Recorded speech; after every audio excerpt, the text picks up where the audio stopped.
So I am back from my walk now, and I wanted to just share a bit about what I am taking to help my skin at the moment.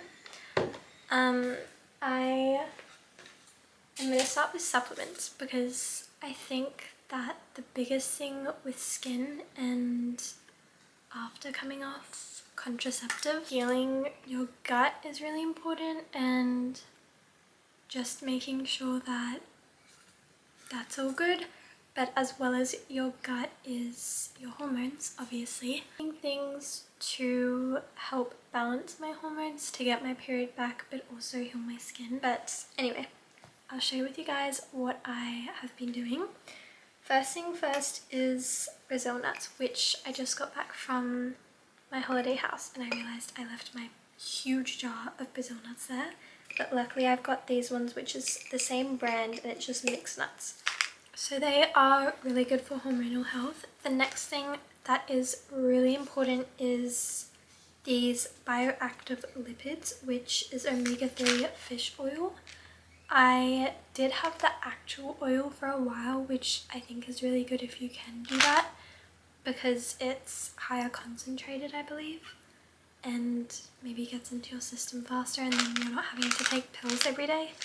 But for me, this works better for me because with the oil it just doesn't taste very good, and I would always just put it off and not take it, and the bottle also just went a bit weird, so I don't know, these just suit me better right now. You take 1 to 2 capsules 2 or 3 times a day, which is quite a bit, but you can kind of mix it around. But this is really great for your skin and omega-3. It has in it, and it's great for your skin, hair and nails. So this is something that I've tried to implement. I have been a bit slack on it still. Not so much hormonal health, I don't think, more than just stopping you from breaking out. Another thing is rhodiola complex, which my naturopath recommended for me because my nervous system is a big issue for me, and is something that I am really trying to work on, and I've been trying to work on a lot. Stress has such a big impact on it. It really does kill you, stress, because it just impacts your body so much more than you would think. If you're always in a state of stress and not in your parasympathetic nervous system, then you are just living in your head. You're causing so much stress on your body, and most of the time it's breaking you out more. So a lot of the podcasts that I've listened to are always talking so much about how stress is one of the best things to focus on to clear your skin, because if you're stressed about taking a million different things and missing a supplement, driving all the way back home to take the supplement, just getting so stressed and hyperfixating on your skin, then it's just going to make things worse because your nervous system isn't in a good place. It's just going to make you break out more because you're just putting more inflammation into your body. And so I think that calming your nervous system and finding ways to de-stress yourself is such a big thing.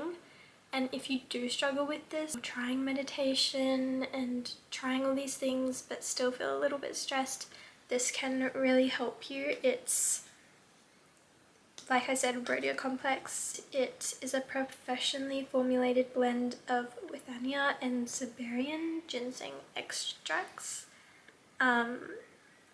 to support physical and mental endurance and relieve the symptoms of stress, and you take 2 a day. Another good one is something with ashwagandha in it. So I have a tea blend from my naturopath that she made. It's got a little bit of ashwagandha and also lemon balm, which is really calming and good for your nervous system in it. So teas is a really big thing, which brings me on to the teas that I've started having. First one is spearmint tea. Now this is a huge one for hormone health. I think this is like the best tea for hormone health. I might be wrong, but especially if you have high testosterone like me, it helps to lower your testosterone. By drinking like 3 cups a day, you'll see an improvement in the future, in the long run, with your testosterone, and it's great for people with PCOS because of that reason. But dandelion tea, I don't love the taste of it, but some people do. Okay, I searched it up so I can give you a proper explanation of what it does. Dandelion tea helps fight acne primarily by reducing inflammation, balancing hormones. I didn't actually know that, so that's a plus. That trigger oil production and aiding the body in detoxifying toxins that contribute to breakouts. Rich in antioxidants like vitamin C and anti-inflammatory compounds like taraxesterol. Sorry if I'm butchering that. It helps soothe skin inflammation and supports liver health to clear skin from the inside out. Another thing I think is really important for your skin is sleep. There has been so many podcasts, endless, talking about how important sleep is. One for stress, your skin, your hormones, everything, like metabolism, weight loss. It's such an important thing that I think sometimes we let slip and don't prioritize. Personally, it is something big that I've prioritized for a while. I have a red light, which is really good for your sleep, which I turn on at night to signal to my body to calm down and that it's time for sleep, and it really helps with giving me really good sleep. You can just get them off Amazon and then put them in your lamp or lights, and you can change the colour to red, which I have found really great. Another thing is magnesium. So I have this Magcalm, which is powder you just mix in your water, take it a bit before you're going to sleep. Really good magnesium for your body, for recovery, for sleep. And then I also put this Sisu all natural magnesium spray and aloe vera, and I spray it on my feet.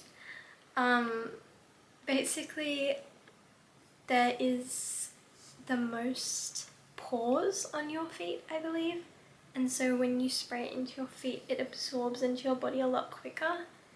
It's so random, but it does make me sleep really good when I do this. I did it last night for the first time in a bit, and I was like, wow, that was a great sleep. So I've been loving that, and also just reading before sleep to get tired, trying to get off technology a few hours before bed, trying not to eat too close to bed. All those things make an impact on your sleep. And also just waking up and going to bed at similar times each night and waking up is a big thing. It's really good for you. But yeah, and also getting sunlight first thing in the morning. So I've recently started trying to get out like after breakfast, go for a walk, get sunlight on my face, get some air. I was just editing this video and realized I completely forgot to film an outro, but I just wanted to say thank you so much for watching. I hope that you got something out of this video, whether you learned something that you might want to try for your hormonal health or skin, or whether you just feel like you're not alone. I also, disclaimer, I am not a professional in dermatology or a naturopath, so this is just what is working for me or my experience of what I'm trying, and take what you will with a grain of salt. But I'll see you guys in my next video. Make sure to subscribe to follow along with my journey. See you guys.